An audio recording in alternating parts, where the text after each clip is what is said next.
మీరు చేస్తూ ఉన్న చర్యలతో రాష్ట్రానికి ఎప్పటికీ క్యాపిటల్ లేకుండా చేస్తూ ఉన్నారు. అలా చేయడం వల్ల రాష్ట్రానికి అసలు క్యాపిటల్ అనేది ఉండదు మీ వల్ల. దయచేసి ఇది మానుకోండి. అమరావతి అని చెప్పి నువ్వు రైతులను మోసం చేస్తూ ఉండవు. అమరావతి అని చెప్పి నువ్వు ప్రజలను మోసం చేస్తూ ఉండవు. ఆ అమరావతిలో రోడ్లు వేయడానికే, కరెంట్ వేయడానికే, డ్రైనేజ్ వ్యవస్థ నెలకొల్పడానికే, నీళ్ళు ఇవ్వడానికే, ఇలాంటి బేసిక్ వసతులు కల్పించడం కోసమే నువ్వంతటి నువ్వే ఎకరాకు 2 కోట్లు ఖర్చు అవుతుంది అని చెప్పి నువ్వంతటి నువ్వే సెంట్రల్ గవర్నమెంట్కు డిపిఆర్లు ఇచ్చినావు. నువ్వంతకు నువ్వే బ్యాంకులకు డిపిఆర్లు ఇచ్చినావు. ఈ లెక్కన 50,000 ఎకరాలకే 1,00,000 కోట్లకే దిక్కు లేదనుకుంటే మరో 50,000 ఎకరాలని చెప్పి నువ్వు మళ్ళా తీసుకుంటూ 1,00,000 ఎకరాల అమరావతి అని చెప్తూ ఆ 1,00,000 ఎకరాలకు 2,00,000 కోట్లు తేవాలి అని అంటే ఆ 2,00,000 కోట్లతో నువ్వు నిరంతరం రోడ్లు వేస్తూనే ఉంటావు. నువ్వు నిరంతరం కరెంట్ ఇచ్చే కార్యక్రమమే జరుగుతూ ఉంటుంది. నువ్వు నిరంతరం డ్రైనేజ్ పనులే చేస్తూ ఉంటావు. నువ్వు నిరంతరం నీళ్ళు ఇచ్చేదాని కోసమే నువ్వు అవస్థ పడతా ఉంటే ఇక రాజధాని ఎప్పుడు వస్తుంది? ఎన్ని దశాబ్దాలు పడుతుంది? ఇప్పటికే 12 ఏళ్ళు అయిపోయింది 2014 నుంచి ఇప్పటికే దిక్కు దివానం లేదు. ఇంకా ఎన్ని దశాబ్దాలు పడుతుందో తెలియదు. డబ్బంతా రోడ్లకే ఖర్చు అవుతుంది. డబ్బంతా కరెంట్ వేయడానికి ఖర్చు అవుతుంది. డబ్బంతా డ్రైనేజీలు పెట్టడానికే ఖర్చు అవుతుంది. ఇంకా ఎన్ని దశాబ్దాలు పడుతుందో. ఆ దశాబ్దాల కాలంలో ఈ 2,00,000 కోట్ల విలువ పూర్తి చేయడానికి 4 లక్షలు అవుతుందో 10 లక్షల కోట్లు అవుతుందో. చివరికి 12 ఏళ్ళ తర్వాత కూడా ఈ పొద్దు రాష్ట్రానికి రాజధాని లేదు. ఇంకా 20 ఏళ్ళ తర్వాత కూడా మన పరిస్థితి ఏమిటంటే అప్పుడు కూడా రాష్ట్రానికి రాజధాని కనిపించదయ్యా. అయ్యా చంద్రబాబు, ఇది మానుకో.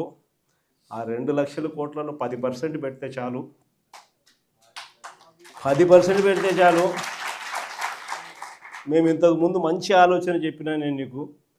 ఇంతకుముందు ప్లాన్ ఏ కింద రాష్ట్రంలో అన్నిటికన్నా పెద్ద సిటీ విశాఖపట్నం, దాంట్లో పెడితే అసలు ఎటువంటి ఖర్చు అవసరం లేదు.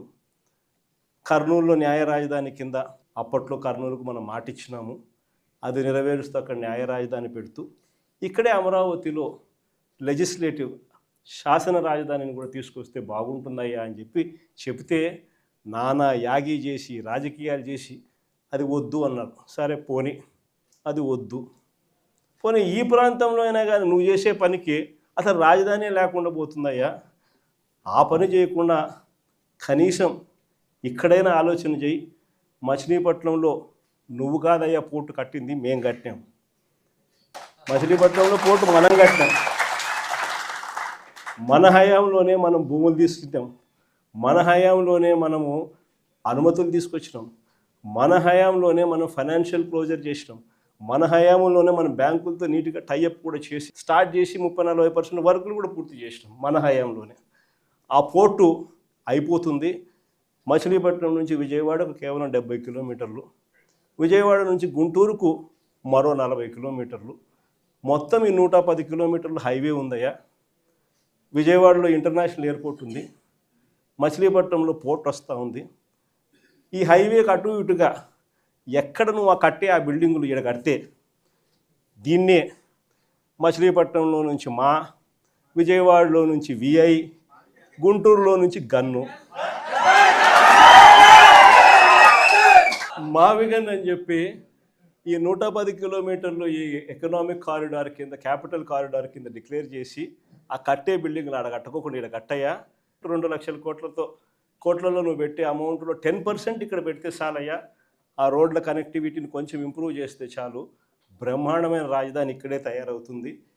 డే 1 నుంచే రాజధాని వస్తుంది. ఒక గ్రోత్ ఇంజిన్ తయారవుతుంది. కనీసం 20 ఏళ్ళ తర్వాత అయినా మన పిల్లలు ఉద్యోగాల కోసం ఎక్కడికెక్కడికో పోవాల్సిన అవసరం లేకుండా మా మావిగంలోనే ఉద్యోగాలు దొరుకుతాయ్యా అని చిలకకి చెప్పినట్టు చెప్పినా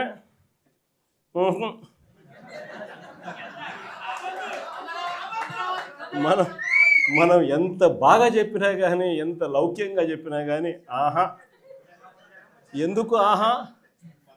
ఎందుకు వద్దు? కారణం ఆడ 2 లక్షల కోట్లు వర్కులు, మొబిలైజేషన్ అడ్వాన్స్ 10%, అందులో 8% తీసుకోవడం. సో ఈ ఆదాయాలు అనేటివి ఉండవు కదా మావిగన్ అంటే. కాబట్టి వద్దు.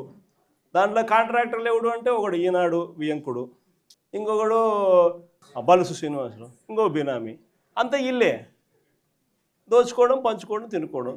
అందుకని ఆహా జగన్ ఏం చెప్పినా ఆహా. ఇంకొక ఆయన ఆంధ్రజ్యోతి ఆయన నుంచి ఆయనకు ఎంత బాధనో, దోచుకునేది, పంచుకునేది, తినుకునేది కట్ అయిపోతుందని చెప్పి ఆయనకి ఎంత బాధ.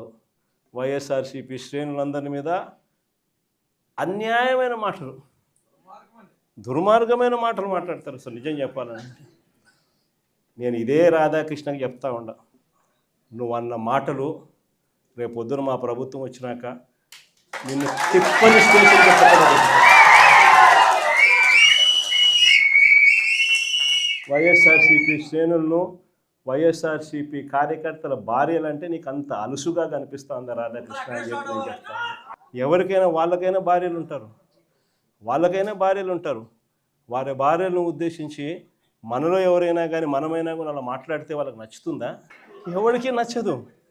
నచ్చినప్పుడు అలాంటి మాటలు మాట్లాడేదానికి కనీసం అలాంటి మాటలు మాట్లాడినప్పుడు తప్పు అని చెప్పి కనీసం ఈ నాయకులన్నా చెప్పాలి కదా. ఈ చంద్రబాబు నాయుడు చెప్పడు, ఈ లోకేష్ చెప్పడు, ఇలా దత్తపుత్రుడు చెప్పడు. ఎంత సిగ్గు లేకోకుండా ఆ రాధాకృష్ణ తప్పుడు మాట్లాడితే ఆ తప్పుడు మాటలకు సమర్థిస్తారు వీళ్ళంతా. ఈ స్థాయికి రాజకీయాలు దిగజారిపోతే రేపు పొద్దున ఈరోజు సోషల్ మీడియాలో ఎప్పుడెప్పుడో కమెంట్లు పెట్టినవి అన్నీ తీసుకొని వచ్చి పిల్లలందరినీ తీసుకొని వచ్చి